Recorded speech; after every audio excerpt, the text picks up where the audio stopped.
Hello, everyone. I want to make a short sermon video if I can.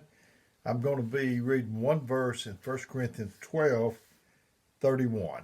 I think it's the only verse I'm going to read. I might read a few more, but start off with that in the King James Version of the Bible, which says, "But covet earnestly the best gifts, and yet I show unto you a more excellent way."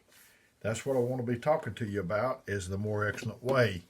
Uh, my sermon today, the text is uh, ordinary versus extraordinary or extraordinary.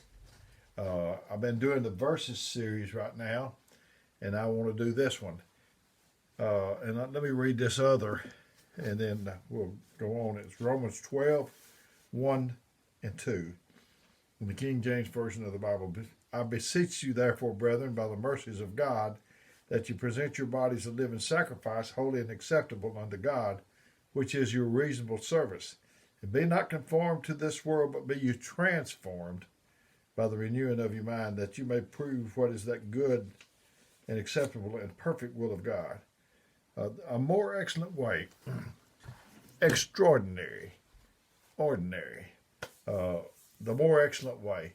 I've relayed this to you before, told you about this, but my brother was in the hospital, and me and his wife were sitting there. I think there had been other people there in the waiting room, but at that point it was just me and her is all I remember. And she was telling me she was assistant superintendent of Gwinnett County Schools in Georgia at that time, and she said that if you wanted to excel in their school system, they would help you.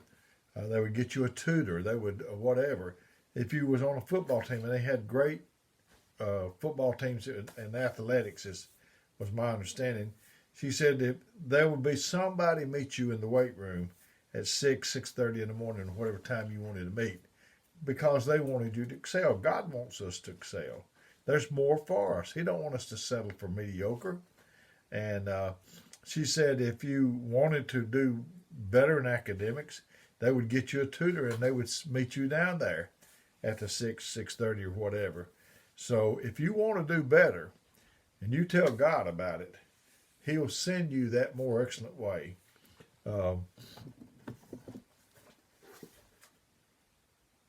He said, "Be not conformed to this world, but be you transformed by the renewing of your mind."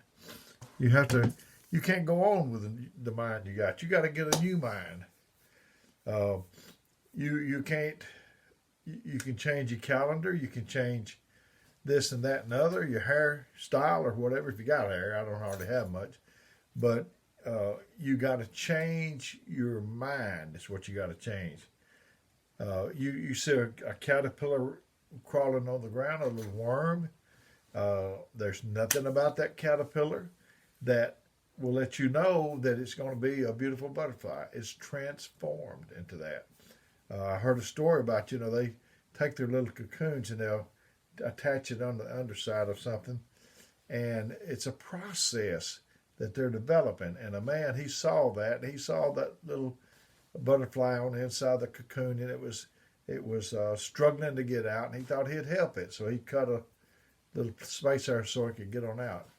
Well, that was the wrong thing to do, because the fluids hadn't settled in, and it came out. It was warped around. It wasn't right.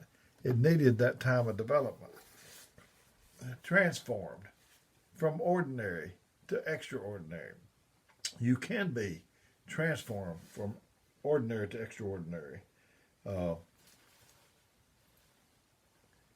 You have to work on it, but it can be done.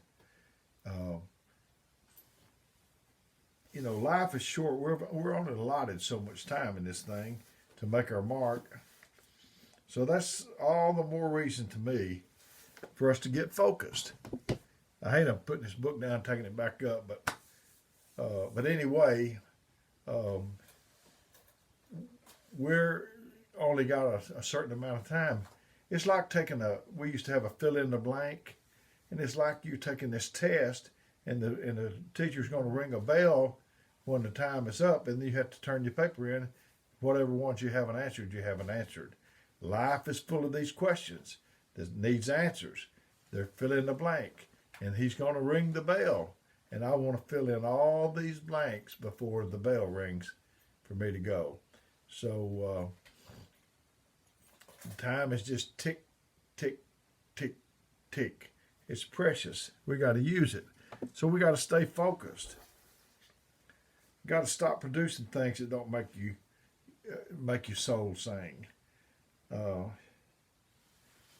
You got to stop dealing with things that make no impact or no difference. Determine what really matters to you and at this stage of life, and just get about it. Get to doing it.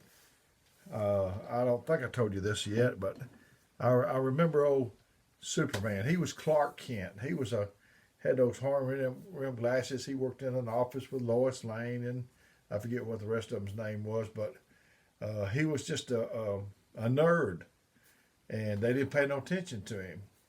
And that emergency would arrive, and old Clark would scoot on out of there. Where's Clark after a while?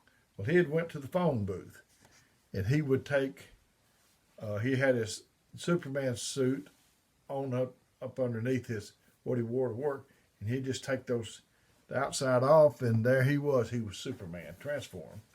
We look like ordinary people. I look like just an ordinary person. Maybe somebody can do wrong, but underneath this, God is there for me. Nobody's interested in following ordinary. Who wants to follow ordinary? Who's going to listen to ordinary?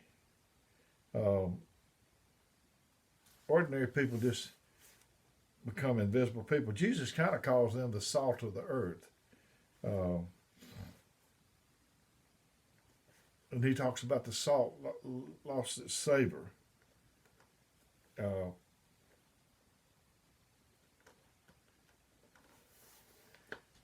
Ordinary, good is the enemy of great.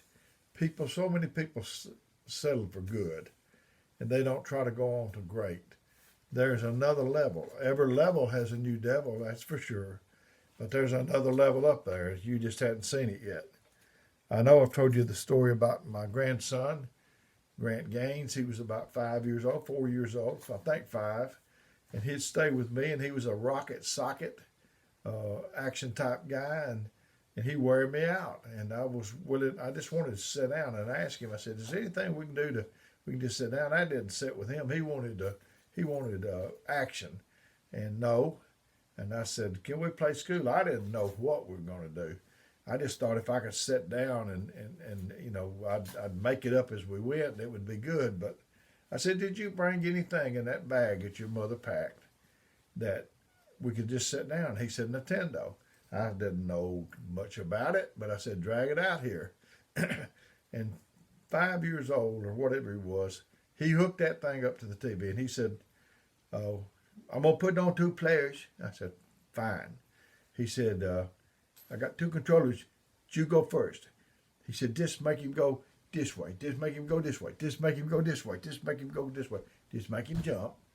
And I said, okay, I didn't have it. It was Mario Brothers. I took this man down the road, and these monsters come and ate me. I was out of the game, but I was okay with it. And I just went over there and sat down. And he said, my turn. And I thought, man, this is what I've been waiting on. And he took that man. He went down that road. No monsters got him. The next thing I knew, he was on a motorboat. And then the next thing I knew, he was in an airplane. I never saw those screens.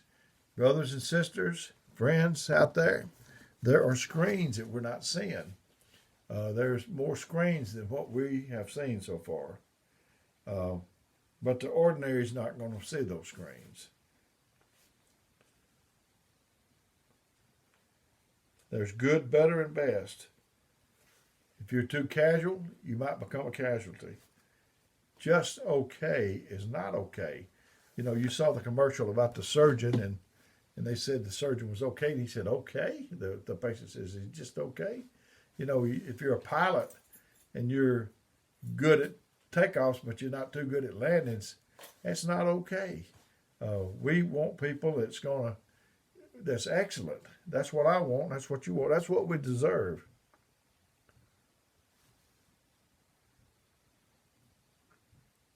But you could be so casualty that you'll become a casualty. We go to the doctor. Some of us do. Some do. And when we do, he'll give us a prescription that's going to make us better. And my theory is if we're going to go to him, we need to do what he says as much as we can. So you need to do what the Bible says. It's the prescription. He's got the prescription. It's like a recipe. My wife, she makes the best cornbread. I'm telling you, I hate to brag too much on her, but she's good. Best cook I've ever seen. And when she dies, a lot of people like her chocolate cake and other things she makes, but I don't know what she puts in the thing. And when she dies, that's going to die with it. But when she mixes that up, if she does it the same every time, it's the same results. There's a recipe for this. You have to have extra effort. Too many people is settling. All the settlers that there are out there. They have a lawsuit. They're going to sue for $1 million. And the other side says, well, would you consider $500,000? And no, I'll take $750,000 or whatever. They keep going back and forth. And finally, the man that wanted $1 million, he may settle for $550,000 or something like that. So you got to. We've done a lot of that settling. There's things out there for us, and the great things of God, they don't go on sale in the bargain basement. They cost the full price every time.